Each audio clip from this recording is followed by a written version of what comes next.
మాజీ మంత్రి జగదీశ్వర్ రెడ్డి గారు ఉన్నారు. సూర్యాపేట కాన్సెస్ నుంచి భారీ ఎత్తున ఎడ్ల బండి కట్టుకొని రైతులందరూ కూడా కదిలి వస్తున్నటువంటి అంశాన్ని చూస్తూ ఉన్నాం. మాట్లాడదాం, ఒకసారి ఏం మాట్లాడతారు ఏందనేది. ఇది రైతాంగం ఎంతో ఉత్సాహంతో పాల్గొనబోతున్న సభ. ఇది ప్రత్యేకించి తెలంగాణ రాష్ట్రం వచ్చిన తర్వాత అత్యంత ఎక్కువగా మారిన రంగం, అత్యంత ఎక్కువగా లాభపడ్డ రంగం వ్యవసాయ రంగం.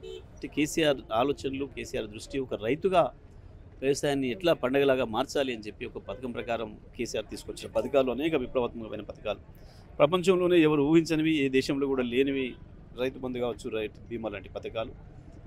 ఆ రకంగా ఒక మంచి వాతావరణం తీసుకొచ్చి వ్యవసాయాన్ని అభివృద్ధి చేసిపోతే ఈ సంవత్సర కాలంలోనే వచ్చిన కాంగ్రెస్ ప్రభుత్వం ఏ రకంగా వ్యవసాయ రంగాన్ని నాశనం చేస్తుందో, పొలాలు ఎండబెట్టడం ఒకవైపు, మరొక వైపు పండిన పంటను కూడా తీసుకోలేకపోవడం, కొనలేకపోవడం, రైతుల్ని దళారులకు అప్పచెప్పి సగం ధర కూడా లేకుండా చేసి నాశనం చేసిన పరిస్థితులలో రాష్ట్ర వ్యాప్తంగా రైతాంగం అంతా కూడా చాలా కోపంగా ఉన్నారు. వారందరూ కూడా బీఆర్ఎస్ పార్టీ సభ అయినప్పటికీ మేమందరం కూడా రావాలి, ఈ ప్రభుత్వం పైన నిరసన చెప్పాలి అన్న పద్ధతుల్లో ప్రజలు రైతాంగం అంతా కూడా కదులుతున్నారు.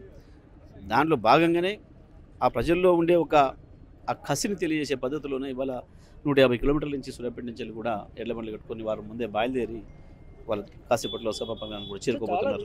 కూడుకున్న పని రైతులందరూ కూడా అంత రిస్క్ను కూడా మీరు అన్నట్టు 150 కిలోమీటర్ నుంచి వస్తున్నారంటే వాళ్ళు ఏమనుకోవచ్చు, కాంగ్రెస్ ప్రభుత్వం రైతులకు అన్యాయం చేస్తున్నారు 100% అది కదా.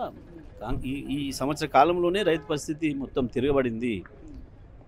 పండగలాగా ఉన్న వ్యవసాయం దండగా అనే పరిస్థితికి మళ్ళీ తీసుకొచ్చింది. ఇవాళ నీడలో ఉన్న వాళ్ళని ఎండలో పడేసిన వాతావరణం వచ్చింది.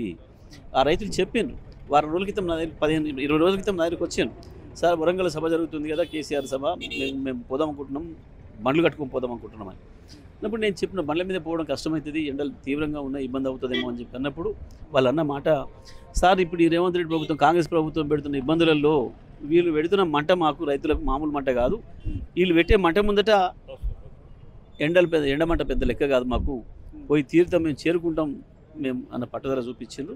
అదే ఇవాళ ఉన్న వాతావరణం తెలియజేస్తుంది. ప్రస్తుతం ఎడ్ల బండ్లు భారీ ఎత్తున ఏదైతే ఎలకతుర్తి సంబంధించిన కేసీఆర్ సభకి వస్తున్నటువంటి అంశం చూస్తూ ఉన్నాం. మాజీ మంత్రి జగదీశ్వర్ రెడ్డి గారు కూడా చెప్తా ఉన్నారు. సో రైతులందరి మద్దతు కూడా కేసీఆర్ సభకి, ఈ రజతోత్సవ సభకి ఖచ్చితంగా ఉంటుంది. రైతులు చేసినటువంటి కేసీఆర్ రైతులకు చేసినటువంటి మేలు అంతా ఇంత కాదంటూ కూడా చెప్తున్నటువంటి అంశం చూస్తాం. చూడవచ్చు భారీ ఎత్తున ఎడ్ల బండ్లు కూడా వస్తున్నటువంటి అంశాన్ని చూస్తూ ఉన్నాము. దాదాపు సూర్యాపేట నుంచి ఇక్కడి వరకు అంటే 150 నుంచి 180 కిలోమీటర్ల వరకు కూడా ఉంటుంది. ఇంత దూరాన్ని రైతులందరూ కూడా మరి ఆ కేసీఆర్ మీద ప్రేమతోని ఇప్పుడున్నటువంటి రాష్ట్ర ప్రభుత్వం చేస్తున్నటువంటి అన్యాయం కావచ్చు, ఇదంతా కూడా చెప్పుకోవాలి. కేసీఆర్ 10 సంవత్సరాల్లో మాకు చాలా మేలు చేశారు, సో అట్లాంటిది ఇప్పుడు మళ్ళా కేసీఆర్ రావాలి అంటూ కూడా రైతాంగం అంతా కూడా ఎదురు చూస్తున్నటువంటి అంశాన్ని చూస్తూ ఉన్నాం. అందుకే ఎలకతుర్తిలో జరిగేటటువంటి ఏదైతే బీఆర్ఎస్ పార్టీ 20 సంవత్సరాలకు చెందినటువంటి రజతోత్సవ సభకు సంబంధించి సో భారీ ఎత్తున జరుగుతున్నటువంటి అంశాన్ని చూస్తూ ఉన్నాము. సో నిజంగా ఇవాళ కాంగ్రెస్ ప్రభుత్వం ఎందుకు ఈ విధంగా అన్యాయం చేస్తూ ఉన్నది, ఎందుకు ఇట్లా చేస్తూ ఉన్నది, ఖచ్చితంగా కేసీఆర్కి చెప్పుకోవాలి ఆ బాధ.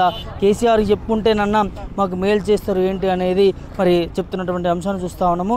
క్లియర్ కట్గా ఇవాళ కేసీఆర్ పేరు వినగానే కేసీఆర్ చూడాలని, కేసీఆర్తో మాట్లాడాలని చెప్పి కూడా రైతులందరూ ఎదురు చూస్తూ ఉన్నారు. రాష్ట్ర ప్రజలందరూ కూడా ఎదురు చూస్తున్నటువంటి అంశాన్ని చూస్తూ ఉన్నారు. వీడియో జర్నలిస్ట్ షోతో ప్రభాకర్ రెడ్డి, ఎలకతుర్తి నుంచి.